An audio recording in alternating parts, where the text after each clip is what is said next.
नमस्कार। Online classroom में हम जो हेलो एल्केन का पार्ट पढ़ रहे थे, हेलोजन डेरिवेटिव यौगिक में जो हेलो एल्केन था, उसमें हमने मोनो हेलो एल्केन है वो सारा पढ़ लिया। मोनो हेलो एल्केन का मतलब एल्काइल जो हेलाइड है वो सारा पढ़ लिया है। बनाने की विधियां हैं, भौतिक गुण है, रासायनिक गुण है, नामकरण है, प्रकार है, वो सारा पढ़ लिया था हमने। उसके बाद अगला जो है वो है डाई हेलो एल्केन या डाई हेलोजन व्युत्पन्न यौगिक, यानी डाई हेलोजन व्युत्पन्न यौगिक। अब ये भी दो प्रकार के हो सकते हैं, एक तो एरोमेटिक व्युत्पन्न हो जाएंगे और एक एल्केन। ठीक है, तो हमें पढ़ने हैं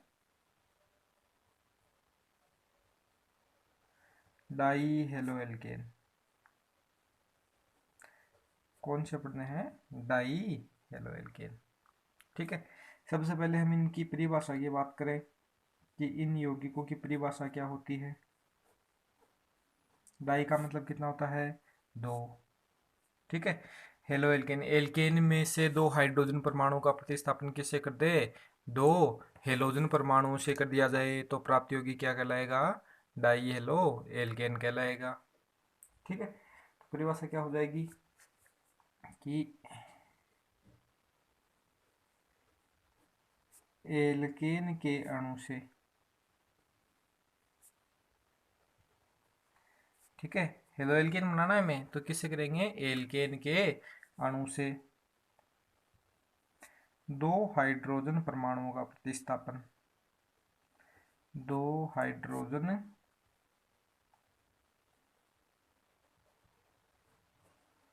परमाणुओं का प्रतिस्थापन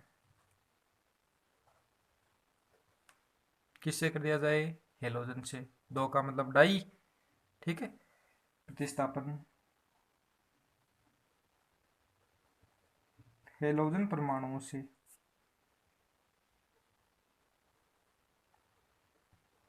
हेलोजन परमाणुओं से कर दिया जाता है।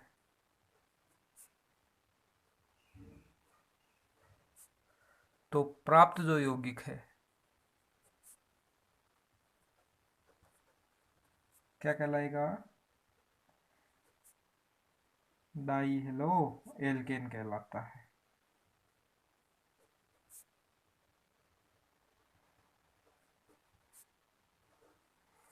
ठीक है, यानी कोई भी एल्केन है, उस एल्केन के अणु से हमें क्या करना है? एल्केन में केवल कार्बन और हाइड्रोजन होता है। ठीक है, तो दो हाइड्रोजन परमाणुओं को दो हेलोजन परमाणु से हमें क्या करना है? एक्सचेंज करना है। तो जो यौगिक प्राप्त होता है उसे हम क्या कहते हैं? Die halo alkane. अब देखो, इसके हम उदाहरण की बात कर लें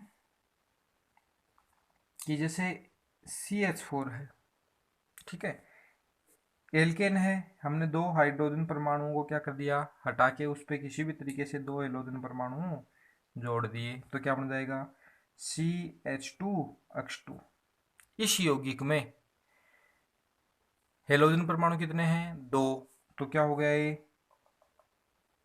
डाई हेलो। और किस से बना ये? एल्केन से। तो क्या हो गया? Die halo alkane.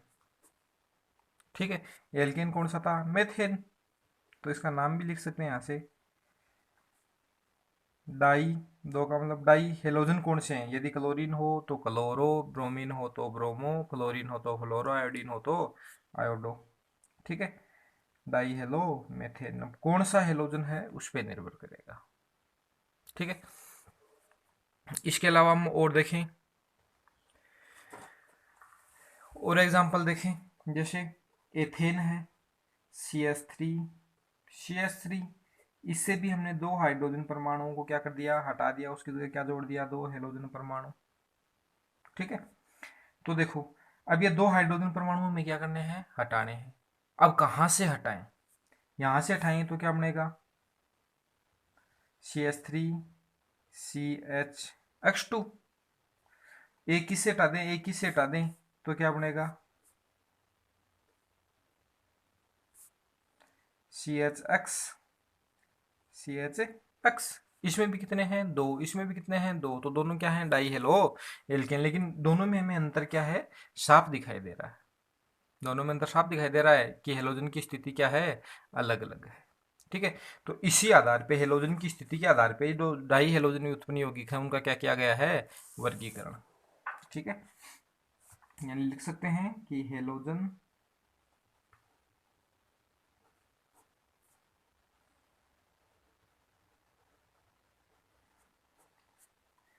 हेलोजन परमाणुओं की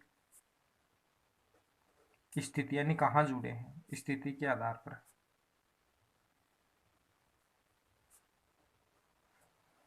जिसकी स्थिति के आधार पर, हेलोजन परमाणु की स्थिति के आधार पर डाई हेलो एल्केन दो निम्न प्रकार के होते हैं।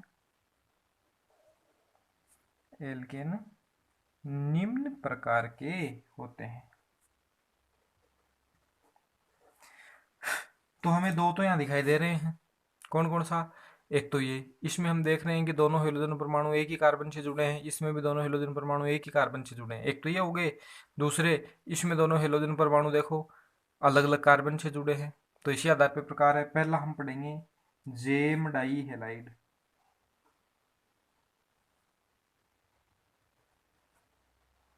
यानी दोनों हेलोजन परमाणु है, देखो जेम शब्द है वो लिया गया है जेमिनल से। किससे लिया गया है, जेमिनल। और जेमिनल का मतलब क्या है, जेमिनल का मतलब है कि दो परमाणु,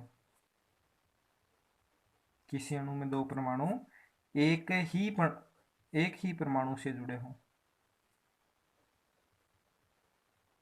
जेमिनल का मतलब क्या है कि कोई दो परमाणु किसी एक परमाणु से क्या हो, अटैच हो, उसके लिए हम किसका प्रयोग करते हैं, जेमिनल का। ठीक है। और दोनों, अब तो यहाँ से हमें पता चल रहा है डाई हेलाइड मतलब दोनों हेलोजन परमाणु यदि एक ही कार्बन से जुड़े हो तो उसे हम क्या कह देंगे, जेम डाई हेलाइड या जेम डाई हेलो एल्केन कह देंगे। ठीक है, यानी यदि दोनों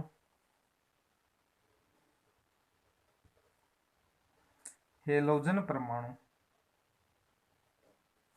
एक ही, दोनों हेलोजन परमाणु एक ही कार्बन से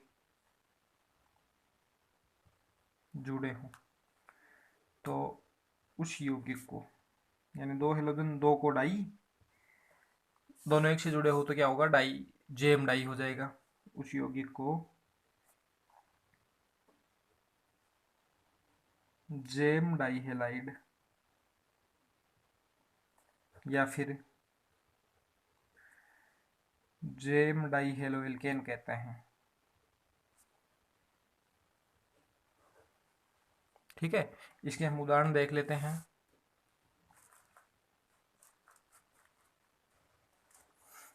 कि ऊपर भी लिखा था हमने CH2Cl2, ठीक है, CH3CH Cl, CH3CCl और CH3।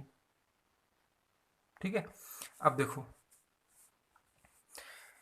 यहाँ पे दोनों क्लोरीन परमाणु एक ही कार्बन से जुड़े हैं, इसका मतलब क्या हो गया, जेम डाई हेलाइड। यहाँ पे दोनों क्लोरीन परमाणु एक ही से जुड़े हैं, जेम डाई हेलाइड। यहाँ पे दोनों क्या है, एक ही से जुड़े हैं, जेम डाई हेलाइड। ठीक है, इसके अलावा और हम देखें जैसे CH3 CH2 CH Br Br। ठीक, ये हो गया CH3 CH I।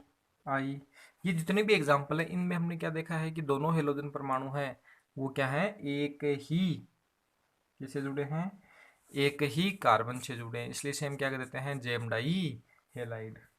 ठीक है, यानी ये समान हेलोजन परमाणु की एक श्रेणी है। हेलोजन परमाणु क्या हो, समान, तो उसकी एक श्रेणी हो जाएगी डाई हेलो एल्केन। अब देखो इसके साथ ही हम इनका नामकरण भी पढ़ लेते हैं। क्या पढ़ लेते हैं, नामकरण।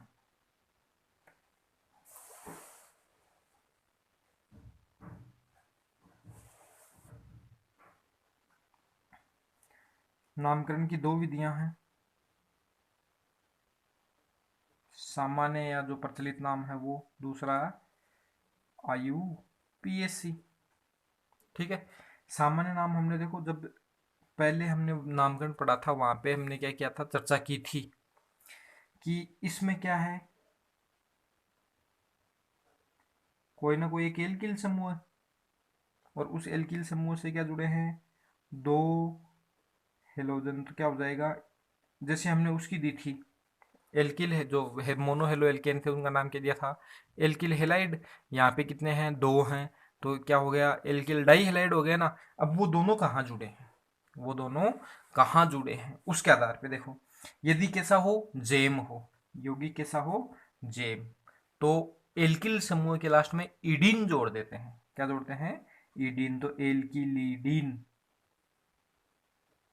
नाम क्या हो जाएगा, एल्किलीडिन डाई हेलाइड। अब हमें यहाँ पे एक बात और ध्यान रखनी पड़ेगी कि मेथिलीन जो मेथिलीडीन, यहाँ पे मेथिल में एक ही कार्बन है, मेथिल में कितना है, एक ही कार्बन है, कोई एक से ज्यादा पॉसिबिलिटी नहीं है। तो इसके लास्ट में ईडीन नहीं जुड़ेगा, सीधा क्या जुड़ेगा, मेथिलीन। जैसे इसका नाम लिखे हम तो क्या हो जाएगा, यानी एक से ज्यादा कार्बन हो तब जोड़ते हैं ईडीन, एक ही कार्बन है तो क्या हो गया, मेथिलीन डाई क्लोराइड। क्या नाम होगा इसका, मेथिलीन डाई क्लोराइड। ठीक है, हमने पहले पढ़ा भी है। यहाँ पे एक से ज्यादा कार्बन है तब जुड़ेगा ईडीन। नाम क्या है, कितने कार्बन है, दो, दो के लिए एथ, तो एथिलीडीन क्या हो जाएगा, एथिलीडीन, दो के लिए डाई क्लोराइड। देखो नाम दे दिया जाए, ठीक है, जैसे हमें दे दिया प्रोपिलीडीन,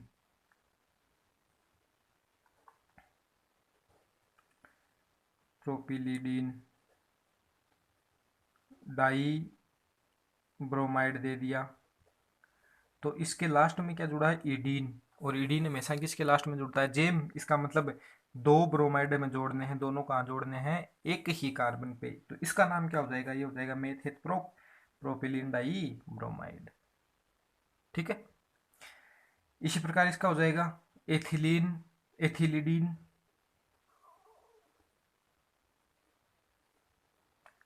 डाई आयोडाइड।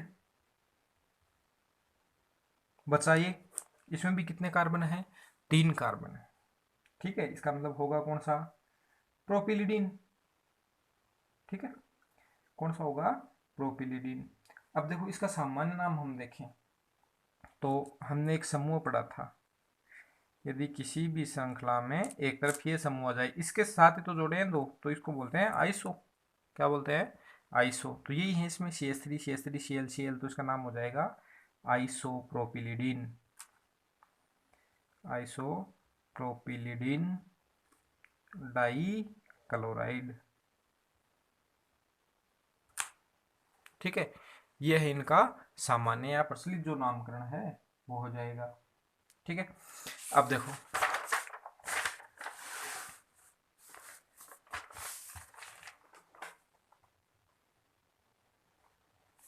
IUPAC नाम हम पहले भी पढ़ चुके हैं। पहले क्या आएगा, हेलो, लास्ट में हम क्या जोड़ देंगे, एल्केन।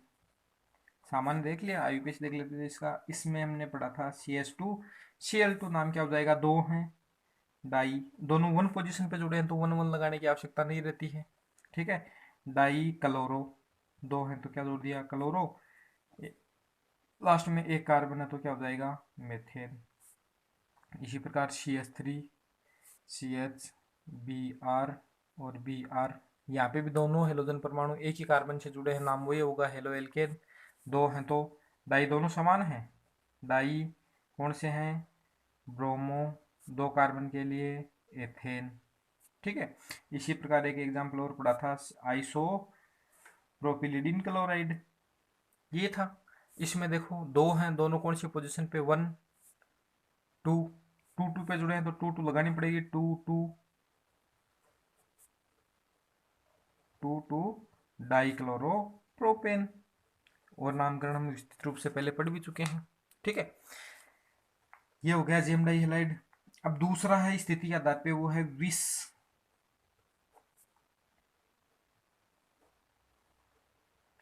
डाई हेलाइड या विस डाई हेलो एल्केन। विस शब्द लिया गया है विसिनल से, और विसिनल का शाब्दिक अर्थ होता है वो होता है पड़ोसी। पड़ोसी को हम बोल सकते हैं निकटवर्ती। क्या बोल सकते हैं? निकटवर्ती बोल सकते हैं। ठीक है, विसिनल को। इसका मतलब क्या है? दो, डाई का मतलब दो, दो हेलोजन परमाणु है वो कहाँ जुड़े हों? पड़ोसी कार्बन या निकटवर्ती कार्बन पे। यानी लिख सकते हैं यदि दोनों हेलोजन परमाणु, दोनों हेलोजन परमाणु निकटवर्ती कार्बन, निकटवर्ती कार्बन पर जुड़े हों तो उस यौगिक को क्या कहेंगे? विस डाई हेलो एल्केन या विस डाई हेलाइड की बात है। ठीक है, इसका हम एग्जाम्पल देख लें, उदाहरण देखें। तो कहाँ जोड़ना है? निकटवर्ती पे, जैसे CH2 CH2 Cl Cl CH3 CH Cl CH2 Cl CH3 CH2 sorry CH Br CH2 Br। ठीक है, ये तो है। इसमें भी दोनों निकटवर्ती पे जुड़े हैं, इसमें भी निकटवर्ती पे, इस पे भी कहाँ है? निकटवर्ती पे। तो निकटवर्ती पे जुड़े हो तो उसे क्या कहते हैं? विस डाई हेलाइड। अब इनके हम नामकरण की बात करते हैं। नामकरण हम पहले भी पढ़ चुके हैं कि जब इनका हम क्या लिखते हैं? सामान्य नाम लिखते हैं, या जो रूढ़ नाम जिसको बोलते हैं। ठीक है, रूढ़ इसी को बोलते हैं ना, रूढ़ नाम लिखते हैं। तो उसके लास्ट में हमने जेम के लास्ट में क्या जोड़ा था? एडीन। इसके लास्ट में जोड़ेंगे ईन। तो सामान्य नाम कैसे लिखेंगे? एल्किलीन, इन जोड़ दिया, एल्किल प्लस इन, एल्किलीन डाइहेलाइड, एल्किलीन डाइहेलाइड। यहाँ पे देखो दो है तो एथिलीन कौन सा एल्किल है? एथिल। तो एथिलीन डाई क्लोराइड। यानी लास्ट में क्या जुड़ा हो? इन जुड़ा हो, इसका मतलब विसिनल है। यहाँ पे भी देखो निकटवर्ती है, 3 कार्बन है, 3 के लिए प्रोपिलीन, इन जोड़ना लास्ट में, डाई क्लोराइड, डाई क्लोराइड। ठीक है, इसमें भी कौन सा? ये प्रोपिलीन है, प्रोपिलीन डाई ब्रोमाइड। ठीक है, आईयूपीएसी नाम की हम बात करेंगे तो वही होगा। पहले क्या लिखेंगे? हेलो, दो हो तो डाई एल्केन। पोजीशन लगानी पड़ेगी, यहाँ पे 1 2 पे है तो इसका नाम क्या हो जाएगा? आईयूपीएसी नाम 1 2, पास पास में है ना, तो 1 2 डाई क्लोरो। कितने कार्बन? दो, दो के लिए एथेन। यहाँ पे भी 1 2 डाइक्लोरो, कितने कार्बन? 3, 3 के लिए प्रोपेन। यहाँ पे भी दो हैं, 1 2 निकटवर्ती हैं तो 1 2 ही होंगे, 1 2 डाई ब्रोमो प्रोपेन। 4 कार्बन हो ब्यूटेन। ठीक है, जैसे ये भी तो हो सकता है ना, CH3 CH Br CH3, यहाँ पे भी निकटवर्ती है। ठीक है, तो सामान्य नाम क्या हो जाएगा? पोजीशन यहाँ पे लगानी पड़ेगी क्योंकि 1 2 नहीं है। ठीक है, तो आईयूपीएसी नाम क्या हो जाएगा? 2 3 डाई ब्रोमो ब्यूटेन। ठीक है, ये हो गया विस डाई हेलाइड, नामकरण हो गया। तीसरा हम पढ़ेंगे वो है एल्फा ओमेगा डाई हेलाइड। इसके बारे में हम पहले भी पढ़ चुके हैं, उस वक्त आपको बताया भी था। यदि दोनों हेलोजन परमाणु, दोनों हेलोजन परमाणु कहाँ न जुड़े हो? निकटवर्ती कार्बन परमाणु पर न जुड़कर, यानी निकटवर्ती भी नहीं हो, और कहाँ हो? शीरों वाले कार्बन, शीरों वाले कार्बन परमाणुओं पर जुड़े हैं, पर जुड़े हों तो उसे क्या कहते हैं? उस यौगिक को एल्फा ओमेगा डाई हेलाइड या डाई हेलो एल्केन कहते हैं। उदाहरण की हम बात करें तो देखो निकटवर्ती पे नहीं हूँ और साथ में कहाँ होने चाहिए थे, यहाँ पे निकटवर्ती पे भी नहीं है और कहाँ पे है, जीरो वाले पे। तो ये क्या हो गया, एल्फा ओमेगा। ठीक है, नाम हम देखें तो 1 और 3 पे है, नाम हो जाएगा 1 3। 2 के लिए डाई, कौन से हेलोजन है, क्लोरो। 3 के लिए propane, CH2 Br, CH2 CH2 CH2 Br। कहाँ पे हैं, 1 4 पे डाई ब्रोमो ब्यूटेन। ठीक है, तो ये हो गया जो डाई हेलो एल्केन है या डाई हेलोजन उत्पन्न यौगिक है उनका क्लासिफिकेशन। डाई हेलो एल्केन का ही पढ़ा है हमने, पूरा हेलोजन में तो दूसरा भी आ जाता है। ठीक है, डाई हेलोजन उत्पन्न यौगिकों का क्लासिफिकेशन की कितने प्रकार के होते हैं, कौन कौन से, उनका नामकरण क्या होता है। ठीक है, IUPAC भी पढ़ लिया और सामान्य। अब हमें इसमें 2 3 चीजें और पढ़नी है। ठीक है, एक तो हमें पढ़ना है बनाने की विधियां और रासायनिक अभिक्रियाएं और भौतिक गुण। ठीक है, छोटा सा पार्ट है, बाकी अगली क्लास में पढ़ेंगे। Thank you.